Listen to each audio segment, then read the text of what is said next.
Semua orang tahu dampak negatif dari penyebaran hoax di internet. Ditambah lagi penyebaran itu terjadi secara masif dan cepat. Penyebaran informasi hoax kerap diimbangi dengan ujaran kebencian yang berlebihan. Survei Asosiasi Penyelenggara Jasa Internet Indonesia atau APJII merilis data tentang pengguna internet pada periode 2019 sampai dengan kuartal 2 tahun 2020 menyebutkan jumlah pengguna internet di Indonesia naik menjadi 73,7% dari populasi atau setara dengan 196,7 juta pengguna. Ada kenaikan jumlah pengguna internet sebesar 8,9% atau setara dengan 25,5 juta pengguna internet. Artinya Indonesia sangat berpotensi sebagai penyebar hoax atau korban dari hoax. Untuk itu, mari kita cerdas dalam berinternet. Sobat Kominfo, apa itu hoax? Hoax adalah kabar, informasi berita palsu atau bohong yang dibuat oleh seseorang atau kelompok tertentu dengan beragam tujuan, mulai dari sekedar main-main, tujuan ekonomi atau penipuan, politik atau propaganda, serta pembentukan opini publik.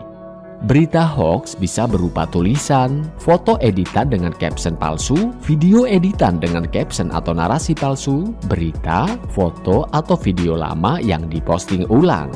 Ciri-ciri berita hoax. Berita atau informasi hoax biasanya disebarkan melalui aplikasi pesan singkat, email, atau media sosial karena memang efeknya lebih besar. Judul yang sensasional dan provokatif. Isinya pun bisa diambil dari berita media resmi. Hoax berisi pesan yang membuat cemas dan panik para pembacanya.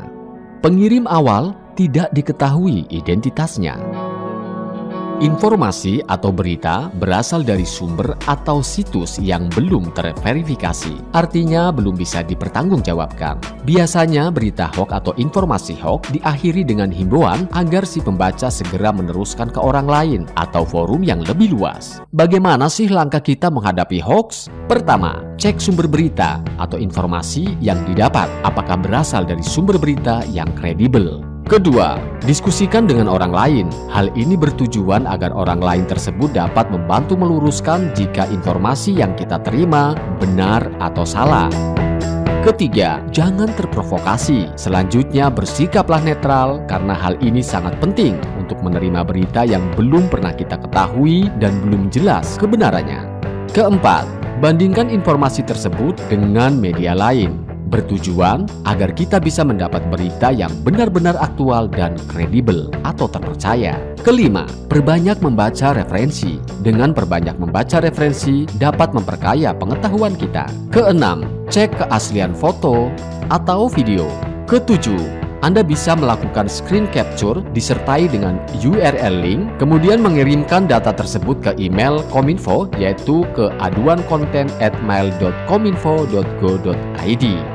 Bagaimana dengan jerat hukum bagi penyebar hoax? Menurut pasal 28 Undang-Undang Nomor 11 Tahun 2008 tentang Informasi dan Transaksi Elektronik yang berbunyi, setiap orang dengan sengaja dan tanpa hak menyebarkan berita bohong dan menyesatkan yang mengakibatkan kerugian konsumen dalam transaksi elektronik, ancaman hukumannya dipidana dengan pidana penjara paling lama 6 tahun atau denda paling banyak 1 miliar rupiah. Makanya, saring sebelum sharing, karena jempolmu adalah harimaumu.